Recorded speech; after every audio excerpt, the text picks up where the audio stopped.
So how can we actually influence those who are investing in these technologies? Because as you said yourself, behind technologies and behind all the knowledge that reaches humans, there are egregors, right? Are there egregors behind all of it? Well, think about it. What is an egregor? It's a logic-based algorithm, always logical, that gathers itself into corporations, organizes by similarity, and starts working for its own benefit. Most egregores are created externally by energy informational structures that enter from outside. Let's say 300 years ago, there were no computers or virtual realities. Back then, those structures could pull energy from almost nothing. But once they created favorable conditions here, and Earth's principle is that we materialize things, we begin emitting the energy of our state. That energy is then used by those same external energy structures that sent it here to be embodied. So the core idea isn't in the house we built, it's in the energy it radiates by simply being built. This is a kind of homeopathic radiation, an energy informational field emitted by something that has already been materialized. And it's many times stronger than just the idea or thought of that thing. Though thought is more material than the physical world, once something is embodied in this reality, it creates the conditions for that higher layer, the realm of mental forms, to be fed and evolve. So there are different types of egregores, and it's not that they're good or bad. We just need to know how to work with them and cooperate. Exactly. The moment we stop associating ourselves with any particular identity, that's the moment something shifts. How do you know that's happening? When your perception becomes deep and refined. When your nervous system and sensory receptors are highly tuned. You feel the world subtly and clearly, and at the same time you take bright, decisive action in the physical world. That combination generates the maximum amount of energy, and that only happens when we identify ourselves as man or woman. And we live for planet Earth where we were born. But the moment we start associating as I am a mom, I'm a Christian, I'm a professor, I'm a director, that's it. That's the egregor. The egregor of moms. The egregor of professors, of artists, of directors, and that egregor starts pulling you into itself. And in that moment, the most important thing disappears, the actual man or the actual woman. So the moment we start becoming men and women again, the first thing to disappear is our emotional reactions, whether negative or positive, to what's happening. What is an emotional reaction? It's a reaction to unprocessed past experience, information we received but never used. That's why our task is to stay here and now, always, as men and women. As I used to say in my healing practices, the basis of all influence is thought. And when you place 80% of your attention on yourself, I am a man, 10% on your masculine space, and 10% on your masculine intention, the happiness and pleasure you express, say, and act from, that adds up to 100%, and that's you. You, the man, and your world. And wherever your attention goes, that's where the power goes. That's when you begin to grow, using any egregor, any information for your development and automatically for the planet's development too. And that's when global growth happens. But the moment you start associating as I'm a driver, I'm a professor, I'm a machinist, I'm a submariner, I'm the president, that's when you start creating obstacles for yourself. That's when the wheels stop turning. That's when systems break down and conflict begins. So we become raw material for these structures that came from outside? I'd even say, and I'll speak hypothetically here, maybe they don't even want to manipulate us or implant chips into our heads so AI can control everything. Because in reality, they always lose in the end. When we disappear, the ones producing the substance are gone. And they need that. But they have no choice. Because any energy informational structure always seeks to dominate space as much as it can. What's interesting is, with artificial intelligence, whatever it is in its highest expression, is there any understanding in it? Any desire for friendship? Or is it just set on charging forward and consuming everything in its path as far as it possibly can? It will always charge forward and consume everything in its path as far as possible. And I'll tell you, biological beings do exactly the same. If we created favorable conditions for something as simple as a dandelion, I once read about this, it would take very little time for dandelions to cover the entire planet. Only dandelions would grow. Same thing. We create the right conditions and some kind of rodents start rapidly multiplying. That's how it works. Locusts, weeds, rodents, they all spread. But there's always a balancing system, again, informational, that won't let it go too far. And it doesn't just eliminate the spread, it destroys the source behind the overgrowth. Because the foundation of all existence is balance. You can also call it harmony or love. So the human is the main conductor of balance? I'd say that on Earth, in our world, the human is one of the participants, but not the main one. Then who is? The balancer. The balancer? Whenever I ask that question, the answer is always this. What's primary is consciousness and attention. The things used by all living beings on Earth. That's the key. Because if we lose consciousness and attention, we're not even vegetables. We're just objects. So really, the concerns people raise, they ask whether all egregors feed on human energy when we use technology. All of that actually goes back to what you said earlier. If a person doesn't associate themselves with a role, a position, or a status, then they stay in balance. And in that case, they'll be just fine. It all depends on your approach. I know one guy who kept saying, my boss is a bastard, he exploits my labor. I asked him, does he pay you? Yes, he pays.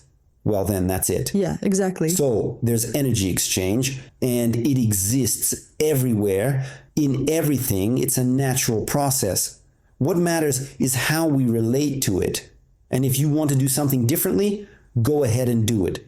Want to leave and become a director yourself and manage other people's work?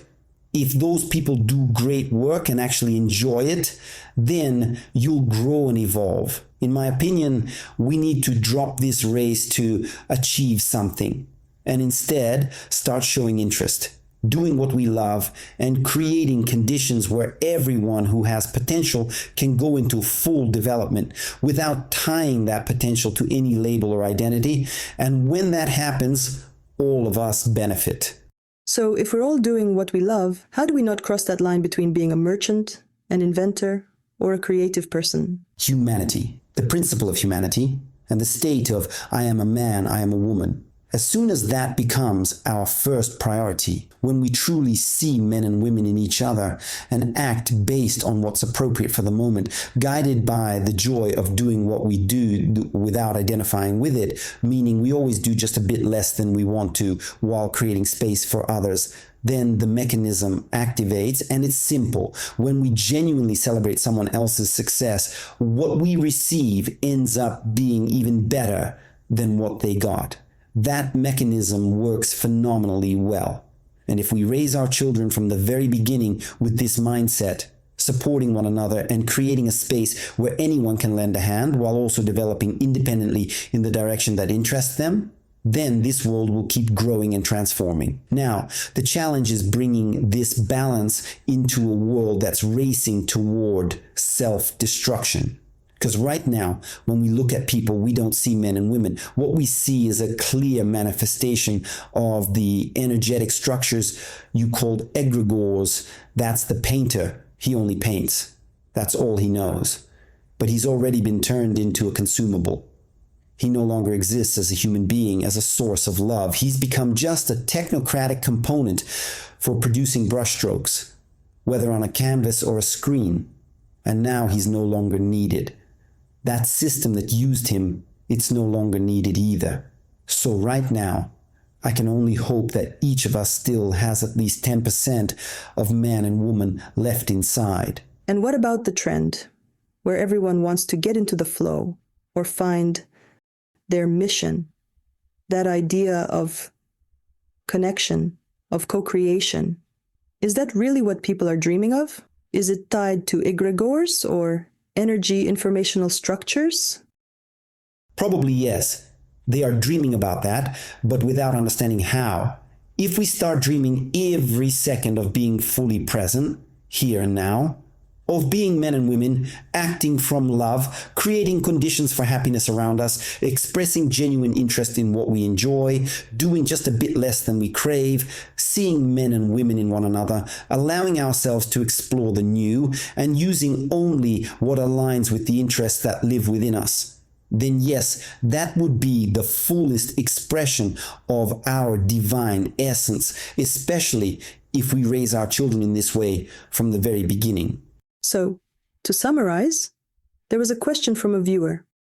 How do you trade in a way that's ecologically sound and helps move society toward love and the harmonization of life? Can we say that if someone builds their own value system, then any tools they use will naturally guide them toward those inner values?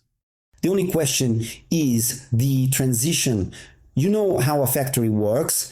It runs on its old equipment, but at some point you have to remove all the machines and bring in new ones that work with artificial intelligence. You stop production, swap everything out, recalibrate, and then launch a new kind of output. That's the challenge right now on planet Earth. How do we create the conditions for a full transition? So where do we begin? First and foremost, shift your attention out of your head and ask yourself, when I'm interested in something, does it make me happier, healthier, wealthier, younger? Is there love in it? Will this benefit me in the world? Will it be ecologically sound? And if we ask those questions regularly, they become a kind of litmus test, showing us whether we're truly ready to move to the next level. But sometimes it's hard to know in the beginning whether something is actually ecological or not. At the very least, we should keep checking. Just like at a dairy plant, they regularly test the quality of the milk and the final product. And at some point, we notice, I'm not interested in this anymore. This doesn't make me wealthier. This doesn't make me happier. I no longer enjoy this. The same thing happens here, but we're dealing with a concept that ends up destroying us. You could call it the Lucifer of knowledge. He's supposedly second only to God, the angel of light, knowledge, creativity, development. These are the egregors that shape who we are. But if love remains in us, and here on earth, love still means one thing, man and woman, then we're aligned with divine energy. When we talk about divine energy, it's the union of a man and a woman who become a whole family. Like the Bible says, a man shall leave his father and mother and be joined to his wife, and the two shall become one. So the question of divinity is a question of the relationship between man and woman. And when that relationship gets distorted, that's when everything starts to go wrong. When you love your work more than your wife, when you love your friends more than your wife, or your creativity, or your kids, or your car. I'm sure a lot of henpecked husbands are clapping right now, but we do need to understand that. Well, it's like this. First, you love yourself. Then you love your partner. Then your children. Then your work, your hobbies. Then your friends. And only then your parents. Why are parents last? Because energetically, they already receive practically everything you accomplish simply because you were born from them. That's it. You don't need to give them that much attention. The energetic and informational connection is massive. What you do need is to accept them as they are. Now, there's a mechanism that's actively destroying all of us when a particular structure, let's call it an egregor, tries to possess us and create conditions where we become expendable. They don't have what we call a soul or love or value. What they do have is the concept of process, just like we do. But for us, if the process is based in love, it's creative. If it's just a process, it's always destructive. That's the difference. With egregors, when we start acting from the mind, from what's right instead of what we actually feel, things fall apart. You've seen this with kids.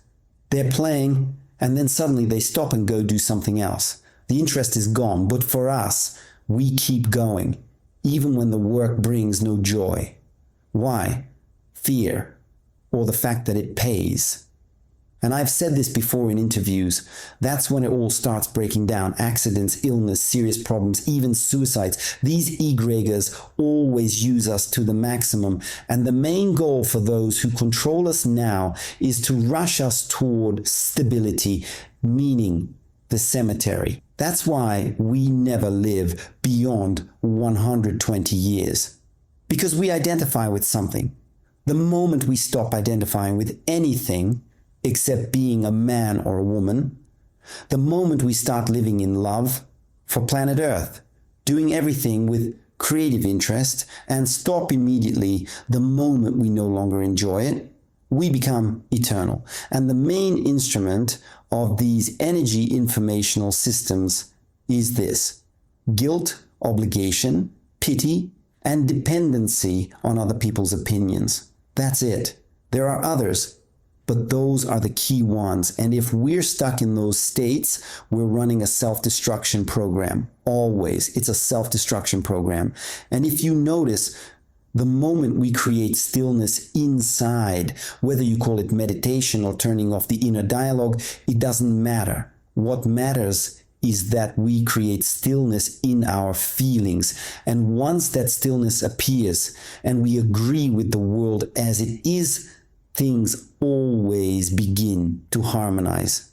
It doesn't matter if it's your job, your health, your relationships, or even difficult events you didn't want, then it will always move toward harmony.